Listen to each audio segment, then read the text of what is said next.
everyone, my name is Brittany. Welcome back to my channel. And today we're going to be reading 3 very popular romance novels from 2021. It's Brittany, bitch. All 3 of these books have been talked about ad nauseum. So you know what? I'm just going to finally go ahead and read them and give it a shot. But also I had to wait for a lot of these for like the past 6 months to even get them in my presence. The only one I don't have a physical copy of is It Happened One Summer. And I do have the ebook and the audio version, but I do not have a physical copy to show you. And this book was really hard to get, and there's no physical copies to any of my libraries that I follow. Like, not freaking one of them in this state. So it's going to be an ebook, and I'm going to fucking enjoy it. This book is apparently very smutty, and we're following the Bellinger sisters. So this is the first book in the series, and the second one's like Hook, Line, and Sinker coming out later this year or something like that. Or it's already out. I don't remember. But either way, I really want to get to this one because a lot of people loved it. I haven't really heard anyone say anything bad about it. So this one I'm very excited to get to, but it'll probably be last on my list. The next one is The Love Hypothesis, and if you have not heard of this book, I would be incredibly shocked. But this book is basically a Reylo fanfic taking place in like science academia, and I have no idea how it's gonna go. I'm really hoping that I love this book like everybody else because it's just so overly popular and it's been really hyped up. And I also have the audiobook for this as well, so really excited to get to this one. And the first one that I will be reading, which is People Meet on Vacation by Emily Henry, and I'm already like 10% of the way into this book, and so far I'm not in love with it. But it's basically about 2 friends who used to be besties, and they're no longer besties after they used to go on like a yearly vacation, and something happened on their last vacation, and now they're no longer best friends. And then I'm assuming they find out they both have feelings for each other. So I'm really excited to get into this one a little bit more. I feel like 10% isn't really enough for me to like know much about the book as of yet. So I'm hoping I can get into a little bit more of this tomorrow on the audiobook at work. So that's my goal. But I haven't really gotten much about any of the characters other than like some character development, but like their romance, I haven't really gotten anything of that yet. So I'm really excited for this book, but I'm trying to lower my expectations because I know that a lot of people love it and they really hype it up, but I didn't really love Emily Henry's other book, Beach Read. So I'm trying to manage my expectations, but I will try to fill you in on this tomorrow when I finally get a little farther into it.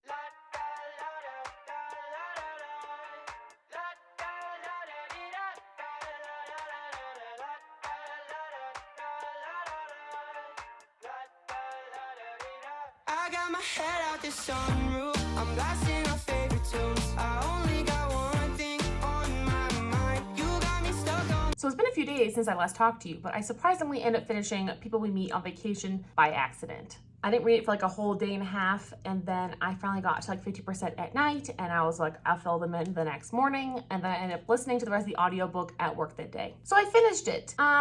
It's gonna get 2.5 stars out of me. Everyone and their mom loves this book, and I really don't understand why. I honestly feel like it's worse than Beach Read, which I gave 3 stars to, but I'm gonna round this one up to 3 stars, but like, it just didn't really work. Number one, I find it a bit hard to believe that after 12 fucking years, 12 years, they decide to tell each other their feelings for one another. And then when they finally do tell each other their feelings for one another, they're still awkward as fuck about it and weird and like, why? You both admitted you like each other. Just fucking get married or some shit already. Like fucking grow the fuck up. It's been 12 goddamn years. Let me rewind. I'm not sure if I told you that much about this book, but anyway, Poppy and Alex used to be best friends, and they went on vacations every single summer for like fucking 10, 12, whatever goddamn years, okay? And then 2 summers ago, something happened, and they were no longer best friends. They didn't talk to each other anymore. Also, I'm gonna apologize for the lighting. The sun is going in and out of the clouds, so if it looks weird, that's what that is. So anyway, that's the whole damn premise. And then she asked him to go on a vacation with her this summer, and they go to Palm Springs, which is something I really enjoyed. I love the location of this for those present day parts, okay? But they had 0 romantic chemistry. Honestly, this almost felt like a brother and sister falling in love. And it felt a little gross because they did not have romantic chemistry whatsoever. Like absolutely 0. As friends, sure. As lovers, no fucking way. I also have the same issues with her first book, Beach Read. I just feel like the tone of the novel like changed a lot. I feel like it was really fluffy and happy, and then it kind of get like dark and depressing and like overly serious about life. And of course, like there's maybe those moments in like romance books, but I feel like the entire like chapter tone would change. Like it felt like it was almost written like by a different person or something. And then I really like some of the Palm Springs like present day chapters, but then I really did not give 2 fucks about their vacation chapters in the past. I mean, honestly, like it was like the same shit every single vacation except for a different location. I'm rhyming. And again with this book, as the same with Beach Read, same cringe dialogue. I feel like so many times I was like, oh, that was really cute. And then I like actively cringed a few times. Like I was like, ooh, did they really just say that? I think that was like fucking funny because that was not funny and it was not cute and it was not bantery. It was really forced and uncomfortable. Not to mention, Poppy and Alex were frustrating in their own ways as characters. Like Poppy is like so freaking codependent and needy and annoying and honestly really insensitive. Like she'd make jokes about his fucking mom dying and shit. And then she would constantly make fun of his hygiene habits because he obviously is a very lovely hygienic human being and she's obviously a piece of fucking trash who like sits in her own piss and shit for like a week. That was like in the book, by the way. So anyway, don't like her. And then Alex was like so stiff. He was so stiff and traditional and like uptight and he didn't really give us anything. And I just, what is the point? And also, why would you ship them together? Their romance was very unbelievable. Even as friends, I just feel like sometimes the relationship didn't even work for me. So them as a romance, no. Okay, and then not to mention the big reveal at the end. Like, oh my God, why haven't they talked for 2 years? Are you fucking kidding me? I almost threw this damn book out the fucking window. I was like, that is the most predictable shit ever. I was predicting it the whole time and I was like, please let me be wrong. Please, Jesus, let me be wrong. I was right. This was so anticlimactic. It was just ridiculous. And you know what? Like, I really enjoyed a few parts of it. So that's why it's gonna get 2.5 stars. But then I did not enjoy the majority of it. And even listening on audiobook, I was bored as fuck. And I had to speed it up just to like get through it because like I really wanted to DNF it because I was just bored as fuck. Even like in the middle of the damn book, it was like 70% in. And I was like, are we fucking done yet? Another gripe with the novel. They didn't actually meet on vacation. So why the fuck is it titled People We Meet on Vacation? Are you like referencing the fact that like she feels like she like really got to know him over vacation? Because I would have been better like the people we knew on vacation or something. I don't know. I just feel like the other title, like the British title, like You and Me on Vacation, much better title because the people we meet on vacation implies that they met on vacation. And if they did, then I wouldn't be mad at this title. But I think it's a little misleading. Even though Palm Springs was a wonderful place for like their present day vacation because Palm Springs is hot as fuck and it was kind of funny. It's just a 2.5 for me, sweetie. And that's it. I don't even know if I recommend it. I actually don't understand the hype. What is the hype around this book? What are y'all loving about these like really cringe forced romances? Like I don't understand. And you know what? Maybe Emily Henry just isn't the girl for me. I'd probably give her other book lovers a chance. And then after 3 books, if they're all like 3 stars, is it really worth my fucking time? Probably not. But in happier news, I actually started the Love Hypothesis yesterday. Girl, I am 70% of the way into this. I'm not even gonna lie. I don't know how it happened, but even last night in person, like I read physically a bunch of this book and now I also have the audio. So while I've been at work today, I've been able to listen to this. This is a lot better for me. I mean, there's definitely some moments in there I'm not loving, but I think this one's definitely probably one of the higher rated ones of this reading vlog. So we're following Olive, who's a grad student, and basically she ends up kissing this really rude ass professor named Adam Carlson. And she's kind of forced to kiss him because she wants to make her best friend On think that she is over her ex-boyfriend, who is now On's boyfriend, right? So she wants to convince her friend that she no longer has feelings for him, so she just up and kisses this dude in the middle of the fucking hallway. A little weird of an intro, but that's fine. And they kind of hit it off and they start having this fake dating trope going on, which is really sweet. And if you didn't know, this is a Reylo fanfic, so obviously if you're into Star Wars or you're in that universe, you'll probably enjoy this. And I think that's the best part about this for me is like I definitely can picture like the characters really well. And honestly, I'm really enjoying their romance, which I think is like the most important part of romance is like you need to enjoy their relationship. And like I love scenes where it's just them together. Like I'm just obsessed with those scenes and I want to know what's going to happen with both of them. My only big gripe about this book at the moment is that her best friend On is like the most annoying bitch in the fucking planet. Like she's so fucking annoying. She keeps pushing Olive to like do things to him. And I feel like she's like pushing the plot forward and I don't really like that usage. I would prefer that something else like pushed them together or somebody else was doing it. But so far it's been her and it's really driving me nuts. Like the first time it was like to sit on his lap during a fucking lecture because there was like no room to stand. I don't fucking care how busy it is in there. I'm not gonna like tell my friend to sit on their fucking partner's lap for like a fucking hour-long conference. That is just rude as fuck because everyone's fucking legs are gonna go goddamn numb. Okay, so that's just really fucking stupid, okay? And then they're like at this block party or whatever, and she's like going up to him and like, hey, do you have any sunblock on? Like, oh, here, Olive, like come give him some sunblock because she like put too much on Olive. It's just weird. I don't like that she's like pushing their like fake dating trope together. I prefer like they do it on their own, of their own volition, or even like somebody else that we didn't really see all the time like made a comment and then they both acted on it or something. Do you know what I mean? That's my biggest gripe. But so far, other than that, I'm actually really enjoying their romance. I think it's pretty well done, to be honest. Like, I can definitely see like some of it's like not my favorite. Like it's a little like written plainly or something. But then again, I'm really sucked into their romance, and I really like that Olive is realistic for being a poor grad student. She doesn't have a car, and he is a rich professor, and he has more money, so he's able to pay for everything. And again, that's the thing about romance. Romance is extremely personal, and I think that's why certain books just don't work for people, and some work for other people. Obviously, I'm into rich professors who spend their money on poor grad students and are extremely hot. I mean, I don't know. I just also really like their chemistry. Like, he's such a grumpy asshole, and I like this is like kind of a Grumpy Sunshine novel a little bit, but he's really nice to her. And I don't think he's really that mean to other people. I think he's just kind of short and has high expectations and comes off arrogant because he also knows what he's doing as a scientist. And I think, like he said before, he was like defending himself. He's like, I don't want them to be subpar scientists, so I want to be really hard on them while they're learning. And like, I totally agree with it. So like, I don't really think he's like that big of an asshole. I think he's just kind of moody and keeps to himself, and then he just gives really blunt advice. But I don't know. I'm really into him. So I'm enjoying this. And I'll probably hit you guys up tomorrow when I finish this, because I would like to return it to the library tomorrow, because tomorrow is Saturday,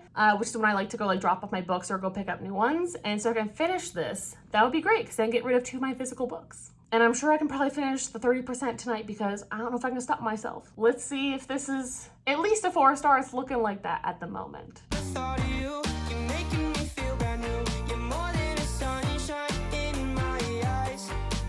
You got those pretty eyes in your head, you know it.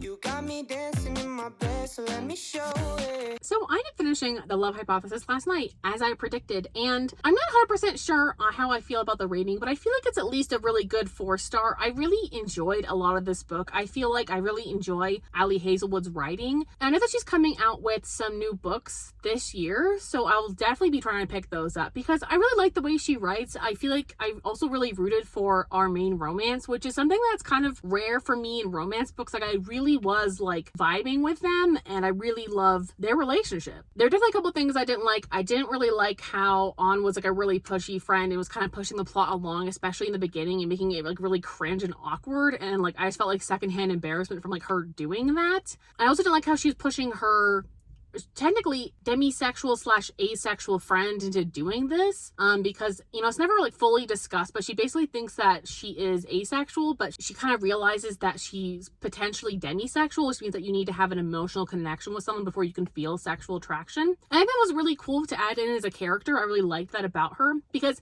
I think it's more common than people think it is, and I think that representation was really nice. Also, I was told there was sexual assault in this book, and there is not actual sexual assault in this book, so I was definitely kind of worried, and I was kind of getting a little anxious towards the middle, like wondering when it was going to happen. But it was basically sexual harassment, where someone almost went to kiss her and then threatened her job and was like sexually harassing her to like sleep with them. And that was very different to me than like what I thought was going to happen. So I ended up being okay with that. I just want to let you guys know, it was probably around like 50 to 60% of the book where that happened. So just as a warning, obviously I'll always have trigger warnings in my reviews if I can find them, or I'll try to like list out as many as I can. I also really liked the epilogue of this. It's a pretty short epilogue, but honestly summed up these characters really well. And it was a really nice epilogue that didn't end in so many of the tropey ways I hate other romance books doing. You know what I'm saying? But no matter what, I really liked these two characters together. I really liked their banter. It felt really realistic. I think especially compared to like People We Meet on Vacation, the difference between their dialogues are just huge for me. There's only like 2 cringy parts, and they were both like in their sexual intercourse moments, okay? Where he said, "You're edible, Olive," and I was just like, what? Who the fuck says that? So that was a little weird. Also, their sexy times were, it was kind of towards the end of the book. It was like 70-80%, and they were very steamy. I would give this like a 4 out of 5 on like the steaminess scale, and I really enjoyed the sex scene. My biggest gripe, of course, I just see it a lot in like modern romance books, is they don't use condoms, and then they're like, oh, I'm on birth control. That still doesn't make it okay. And I much prefer the trope of like them like panicking, trying to get a condom somewhere, and like them going next door, or even they could have called up the hotel concierge and been like, can you bring up some condoms? That to me would make me so much happier. I hate whenever like our main characters don't use condoms, and I find it really common between heterosexual relationships, but the gay relationship in here, they use condoms. We don't get to see their sex, but I'm just saying, like, that's what pisses me off, is I just feel like it's such like a heterosexual thing to be like, oh, well, I'm a birth control, so like it doesn't really matter. No, you don't want to sleep with that person, thanks. Anyway, those were my biggest gripes. I just feel like it wasn't the 5-star, but I really, really enjoyed this. I almost feel like I would rate it like 4.5 on Goodreads and then like give it a 4-star, because it just wasn't like the 5-star I was like expecting, but I really, really enjoyed it. So like there was, definitely sometimes there was definitely some times where I had to suspend my disbelief, but like I was able to do that for this book. And I really overall enjoyed the experience. I read this in like in a day. So that's pretty quick for me. And I really looked forward to what was going to happen. And I looked forward to their relationship. Like, honestly, I would read a second book with Justin in it because them as a couple are just so cute. And I really love him, like the way that they did him in this book. I just love him. He's one of my favorite like male characters I've seen in a book in a really long time. So, I mean, I would date him. Anyway, I'm gonna go return this bad boy to the library. And overall, this was a really great experience and I really love this book. I can see why so many people gave it 5 stars. So there's absolutely zero shade. Definitely just a couple of things that I would have changed and it could have been like a perfect 5-star, but this was super good, super cute, super recommend. So now I'm gonna get started on It Happened One Summer, and I only have like 5 days left before this expires on my ebook thing. So I'm gonna have to get going on this, but I'm really excited for this one. Maybe this will be the 5-star of this vlog, but either way, at least a good 3 or 4 stars is fine with me, as long as it's not like another people we meet on vacation. Like that's not gonna happen for me, but I'm looking forward to this and I'll update you guys when I hopefully get a little bit farther into that book, because right now it's at 0%. Yeah, we're driving down the freeway at night. I only got one thing in the back of my mind. I'm feeling like this might be my time to shine with you, with you, with you. I got my head out the sunroof. I'm blasting off. So I ended up starting It Happened One Summer. I'm 30% of the way in, and I'm really so far enjoying it. And I think this book could be at least another good 4 or 5 star. I think it's looking pretty good at the moment. I heard from a lot of people that it's very steamy. And let me tell you, just from seeing Brendan's perspective, he is the hero in this story. Dude, the way he talks about her and thinks about her and the words he's using, this book is gonna be nasty, and I'm here for it. So we're following Piper, and her character was inspired by Alexis from Schitt's Creek. So if you've watched that show, I think you'll really connect with her as a character. And I think that if you haven't watched that show, I would definitely recommend that you at least give it a shot, because I can read like what she's saying in her voice and it's really helping me connect with the character. Like it's very easy to visualize her. Okay. So we have Piper and we have her sister Hannah, right? So Piper gets dumped. She's like this really big socialite in LA. She's this little rich girl, little spoiled rich girl who doesn't have to do anything. So she's like throws parties all the time and has fun. And so anyway, she gets dumped, and then to be like, well, I don't care about that, she breaks into a hotel, I believe, and then throws a big party. And the cops come, she gets arrested, it's a whole thing. And her stepdad is basically like, hey, I'm basically cutting you off because the guy who owned that hotel also is funding one of my films. And this is the deal we're gonna have to do. So you're gonna have to go back to your father's hometown in this little town off the coast of Washington, which is like a fisherman's village sort of thing. And her mom used to live there. Her mom and her dad fell in love. Her dad was a fisherman and he died, okay? So she doesn't really know anything about her dad. He died when she was 4 or whatever. So that's really all she knows. So she's forced to go back there to this little bar that he owns and live there for 3 months as basically punishment for what she did. And while she's there, she meets Brendan.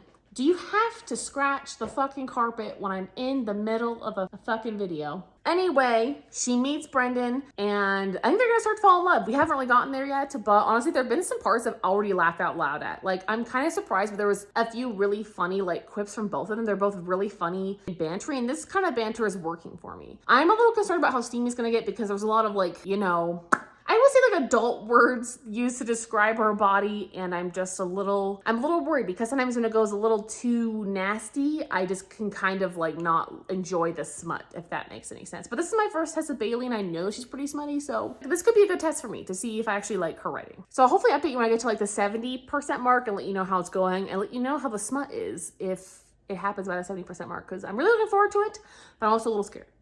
But so far so good. So I ended up finishing It Happened One Summer, and I honestly have no idea how I finished this, and it's not because there's anything wrong with the book, but my ebook was returned to the library yesterday, and somehow it stayed on my Kindle, and I think it's because I usually read on my Kindle on airplane mode. So I read pretty much all my books on airplane mode because there's really no reason for me to need the internet when I'm reading a book and I already downloaded it, and I think that was my saving grace. I think that's why I was able to finish reading this, was because the minute I took it off airplane mode, it returned to the library off my Kindle, like it disappeared. But while I had it on airplane mode, I was able to go still the 30% to finish this book. So yay for that.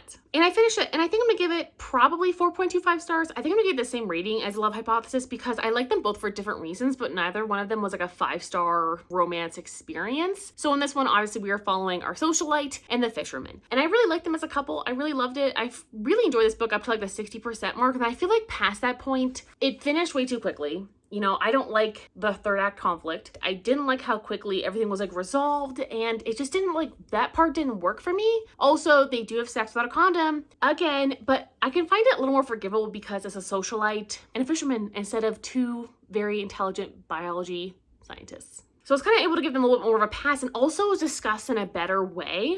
Like, he kind of panicked that he didn't have a condom, and then she like reassured him that she was clear. And I also really liked that word clear. I think that's very respectful. Instead of in the Love Hypothesis, she says, I'm clean, because that denotes that somebody else is dirty. And I don't really like that. I think that's kind of shameful, and I don't like that it's shaming somebody else. So I like the fact that in this book, they use the word clear, and he said, I'm also clear. Are you okay with this? Like, it was a much longer conversation, so I was a little more okay with it. And I really enjoy that kind of consent, and the fact that it was talked about a little bit more, and also the fact that they aren't scientists. I don't know. I just feel like I really hold scientists to like a higher standard. And with these two, I really didn't expect that. I don't know. Also, it seems that they both kind of like had a breeding kink, and they were cool with it, and they talked about having kids later on. So like, to me, it made a little more sense. So anyway, I did otherwise really enjoy this book. I thought it was really great. I just feel like a lot of the conflicts I wanted to see like divulged more at the end were really glossed over, and then it was way too fast. And I wanted to enjoy some of these plot points I know were going to come up a little bit later. I just don't like the way they were dealt with. I just wanted to see them in a different way. I think that's why the ending was a little bit of a letdown, but otherwise I really enjoyed it. I would definitely pick up the second book in the series with the other sister.